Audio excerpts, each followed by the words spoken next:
Welcome to Grow My Etsy Shop podcast, the drips of knowledge you need to start growing. Hey, welcome.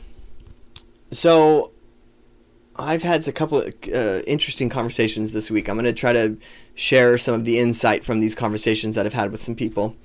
So one of the first ones I had was someone asked me about my thoughts or my best practice when it comes to running sales. How do you do it? And I thought this was there's a bird's eye view of this. Story time. Ready? Welcome to Story Time with Jared.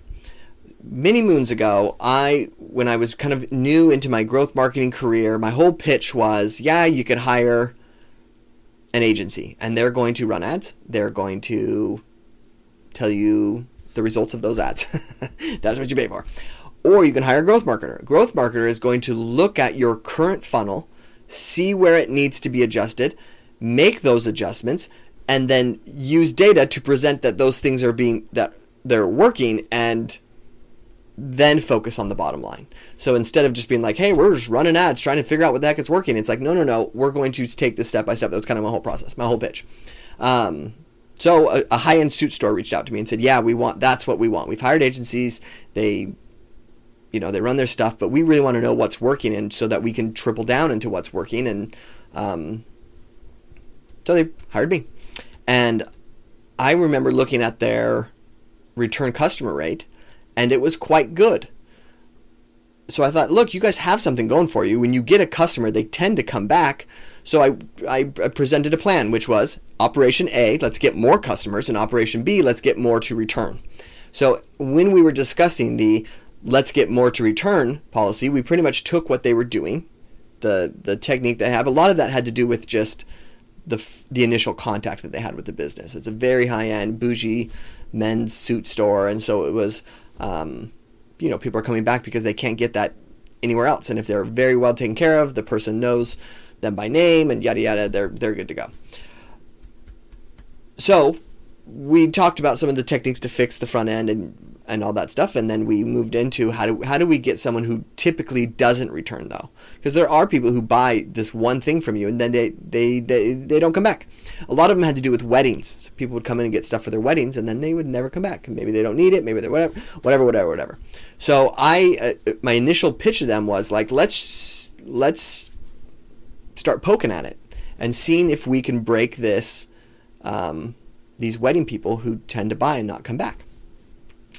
So the first thing I wanted to do was, hey, let's run a sale that's specifically to people who've bought for weddings and see if any of them come back. That's all we need to do. Here's our list of everyone who's bought from us from weddings the last year. Let's run a sale to them. Let's see if they come back. That was our test. And I got a lot of kickback because they were very anti-sale. They believed that running sales diluted the value of their product. And so they said, we never run sales, we'll never do it, we're not about that life. And I remember getting in this discussion with them about this because logically that does make sense. You've heard me say this before. This is for people who do run continuous, never-ending sales. You're not on sale, you just lowered your prices. That's all you've done. And if you're using the technique of I'm cheaper to win people over, you attract people who tend to want cheaper. And if you if you attack them, you go to jail. If you attract them, then you have a certain clientele who's coming to your store, and those people are hard to make come back and buy from you again. Unless you are just cheaper, and so they come back to you because you're cheaper going forward. In fact, I'm going to pull a quote out of a book really quick. Hold on. All right, I got it. The quote wasn't as good as I was hoping. I remembered it being good, and then I read it. I was like, doesn't quite fit, but it's still good. So check this out. It's talking about the spontaneous buyer and what makes someone buy spontaneously. And they use this reference of Michael Jackson. He was like, the author's like, I saw this documentary of Michael Jackson, and he went into this place and he spent $89,000 on a piece of furniture, and he bought it walking past it. I want that. And he kept going, and the author's just talking about how crazy that is that someone can do that, but yet we do it too. We just do it not at an $89,000 offer, but we do it when we have a trust in something and we recognize that it's a good deal. So keep in mind, when does the spontaneous buyer come out of us? It's when we recognize that is a good deal, then we're most likely to jump on something like that. So if you had stayed at an Airbnb and it was $1,000 a night and then had an amazing experience, and then it suddenly comes to be $600 for that night, you know exactly what you're paying for and you know that it's a good deal. And so you don't need to go through the process of thinking this all through. And this is what I was trying to reflect back to this high-end suit store, was to say, I'm not saying we go put a big red sign outside your door that says sale 50% off all suits. What I am saying is that we offer, and this is what I want you to take away from this podcast, is that you offer a section of your store temporarily that is on sale. That's the difference. So instead of saying the entire store is 20% off, you instead say our socks for the next 5 days are 20% off. There's a difference in that. Now, one of them is going to dilute your brand. One of them is going to win someone over.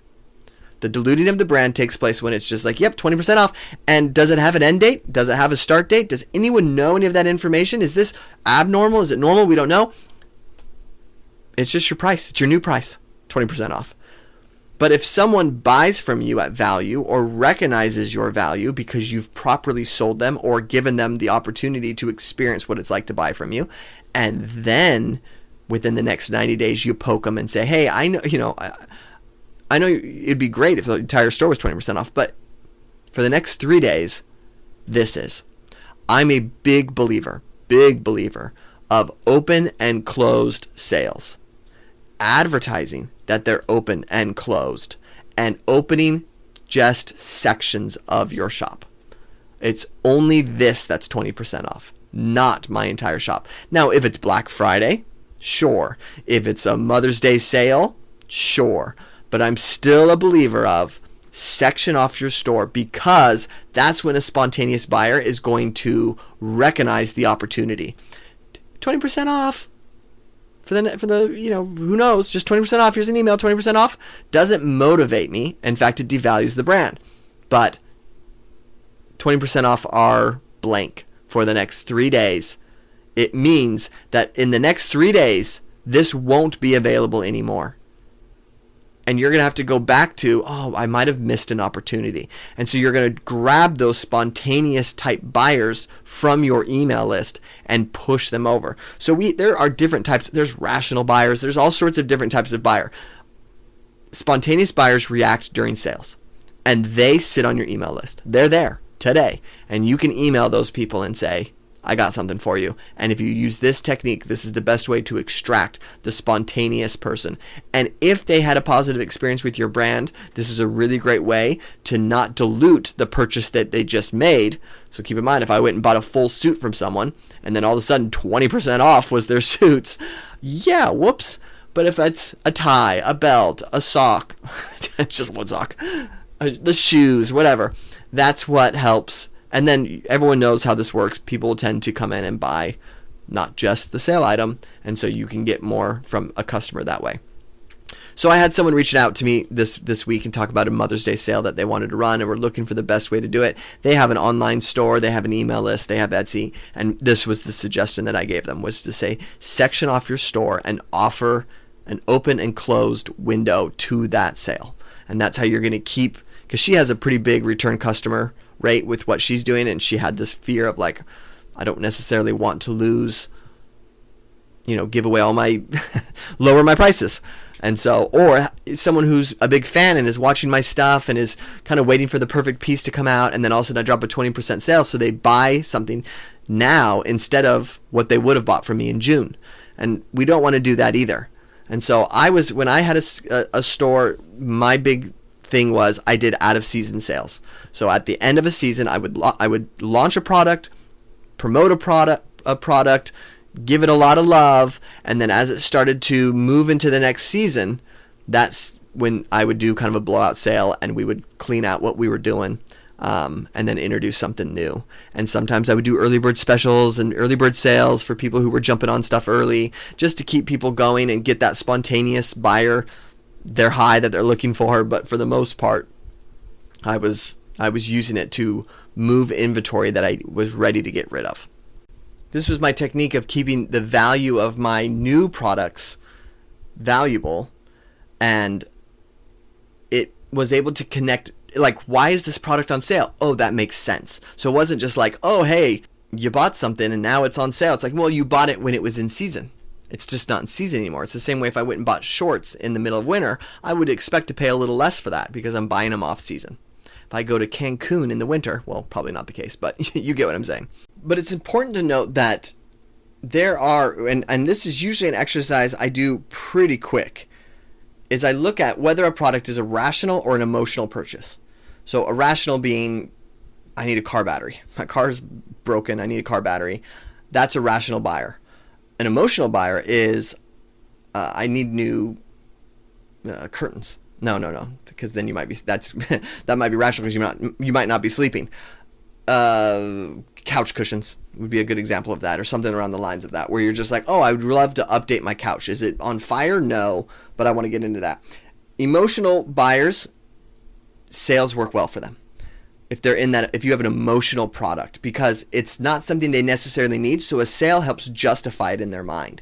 Oh, I do want this. I don't need it. So what's going to make me buy it now if I don't need it? The answer is if it's on sale. Because now, oh, I need to buy it now because it's not always going to be on sale. So again, if you have it always on sale, are you hurting that? Yes. Because that trigger of I need to buy it now isn't going to be available to you. But if you can recognize, and it is purely put in front of someone, that this is a short-term sale, and that's what's going to spark that emotional, I'm going from I want it to I need it now. Otherwise, it's going to close. And so that's in high-end sales, that's one of the things that you're trying to connect, is you're trying to get from someone wanting something to get someone to need something. So a lot of the times that what a salesman will do is they'll take time extracting what your life is like without it and dramatizing it so that you will feel an emotion of pain, and then they try to introduce what your life would be like with the product, and then they try to remove the product from your life and have you imagine what your life is now without it.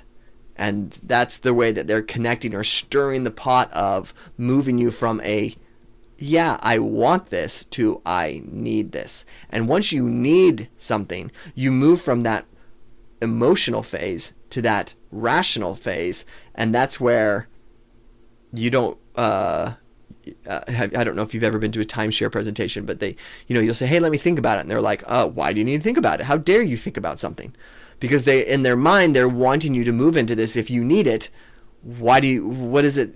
How's your life going to change thinking about it? Why don't you just think about it right now? Anyway, I used to love going to those because I was broke poor when I was first married. I was married at 22, and both of us were still in college, and we would go to timeshares. We lived in Southern California. We'd go to timeshares and sit through those presentations so that we can get a free stay at a hotel or something like that. And they were wildly entertaining for that reason. They were just really, really high pressure. Anyway, nothing to do with anything.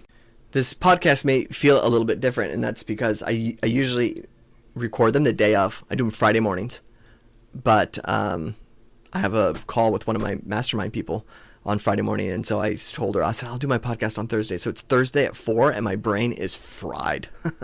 Fried. In fact, oh my gosh, today before you're like, Jared, are you going to tell a story that has nothing to do with anything? No, this is interesting stuff. Hear me out.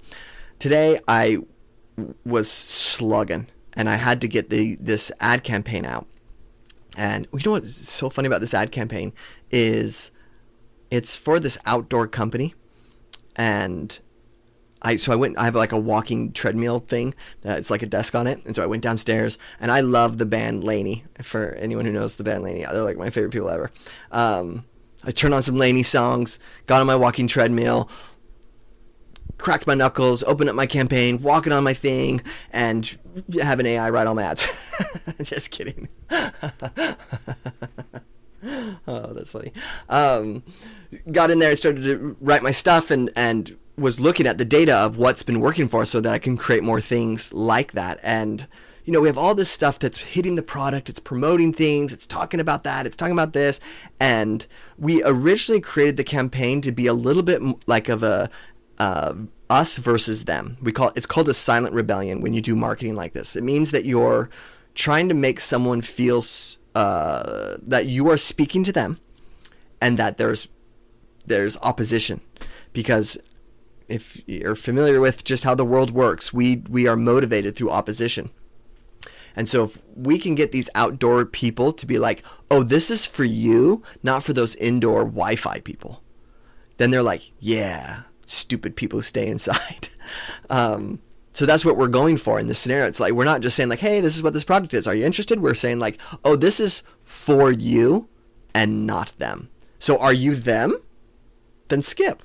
Are you you? Then come here. Literally, the best headline that we had was, it has nothing to do with the product. It says this: go outside, period. Don't at me. That was our headline on the ad. Go outside, period. Don't at me. And it's literally an apparel store for outdoor gear.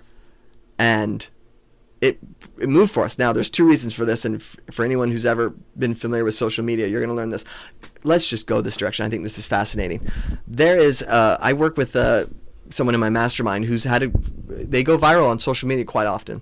And it's been so interesting to see. They get to do a lot of cool stuff based on the position that they're in and what they sell. And so they have a lot of fans that follow them because of the cool things they get to do. And she went to Disneyland, and she called Baby Yoda, or Gruko, or whatever that thing is in The Mandalorian. She called it Baby Yoda, which it's not its proper name. So the Mandalorian corrects her in this scenario. It's like, oh no, I'm sorry, I don't know the Mandalorian well enough. It's Gruko, or whatever the name is. And she was nervous to post it online because she was like, oh my gosh, people are going to make so much fun of me that I didn't. They're kind of a Star Wars brand. So she's like, they're going to make fun of me so much that I didn't know that I called it Baby Yoda, not by its proper name. And I was like, do it, baby. Get that thing up. And they posted that thing online, and it went mad viral. Why?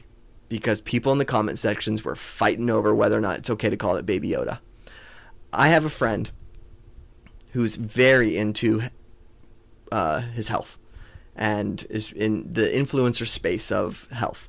He hits me up. He says, Jared, I'm flatlining. I don't know how to grow what I'm doing. I'm working really hard. I'm editing all these things. And the advice I gave him, and I think this can fit for a lot of people here on Etsy, is I said, you need to, if you, think of it this way. If you're a realtor trying to make realtor content online, you're just going to get pushed to realtors. That's who's going to see you. And are you trying to sell to realtors?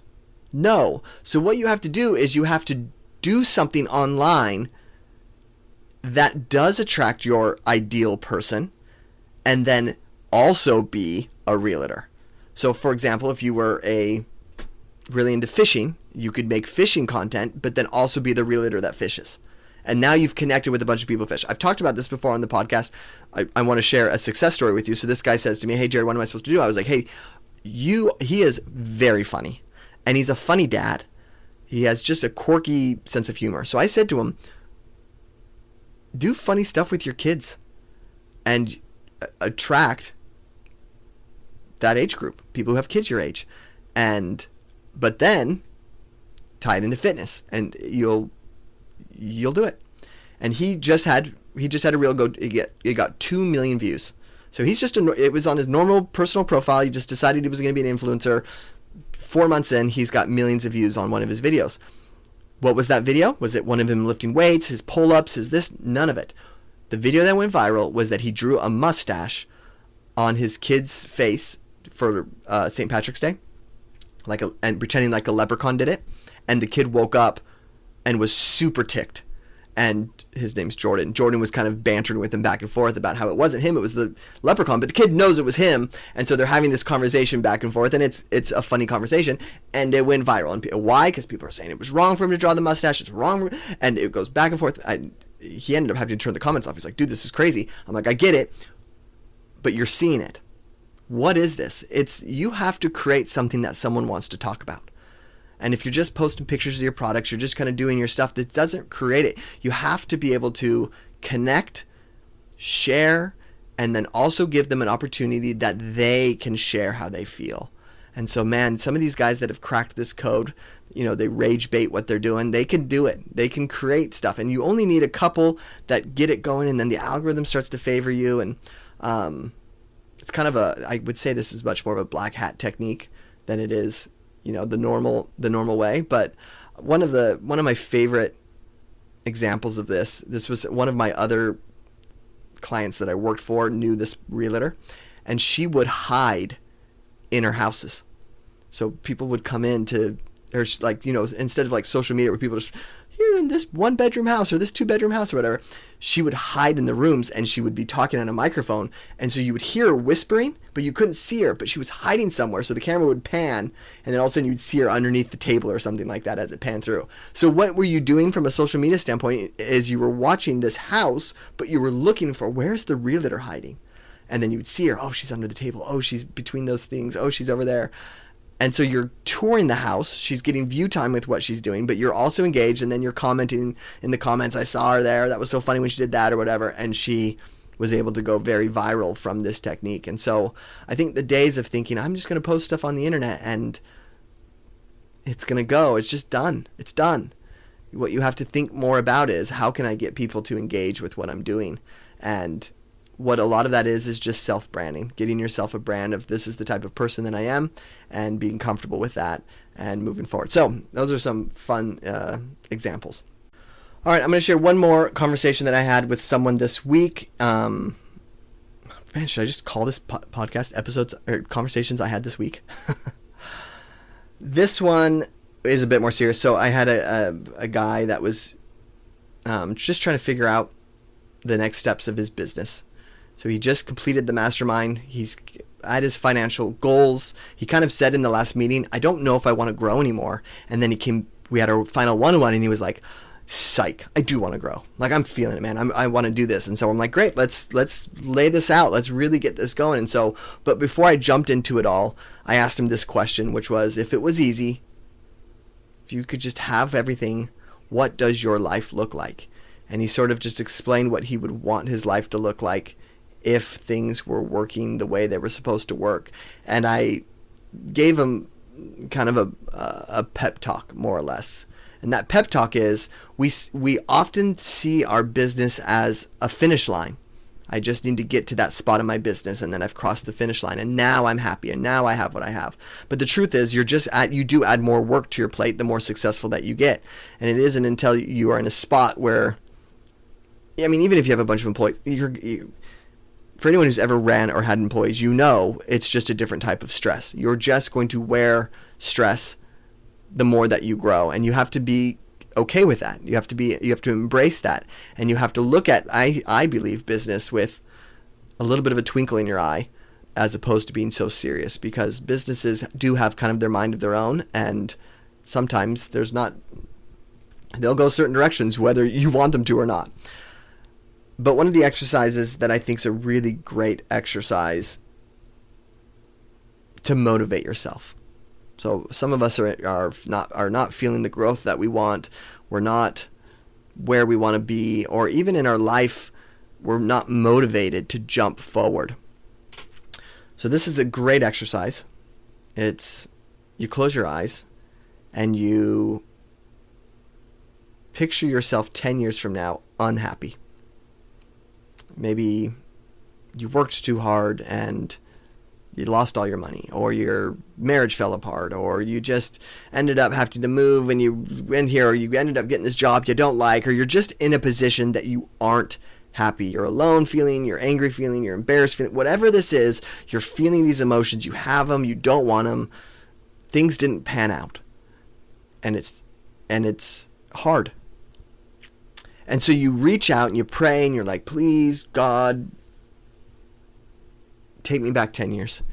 Take me back 10 years where I can get back to a spot where I can go back to those days where I'm at now, where I was just an Etsy seller and I had the excitement and I was selling things and didn't have the weight of the world on me yet. And you plea, and you go to sleep that night and you wake up, and then at this opportunity you were supposed to open your eyes right now, And then here you are listening to this podcast. And it's 10 years back. So it worked. For whatever reason, God gave you the opportunity to go back 10 years, and here you are today at that exact moment that you wanted to be at. What would you do now? What's today look like for you?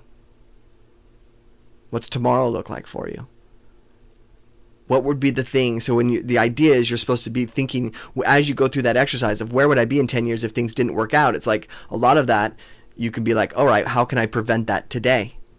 Well, gosh, if my marriage fell apart, I'm going to love my spouse more today.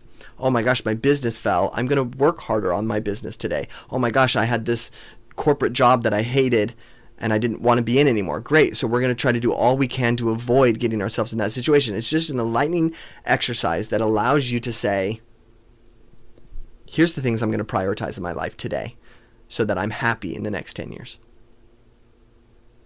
Boy, this was the most random episode ever. I'm never going to make an episode at 4 o'clock on a Thursday again. Till next week.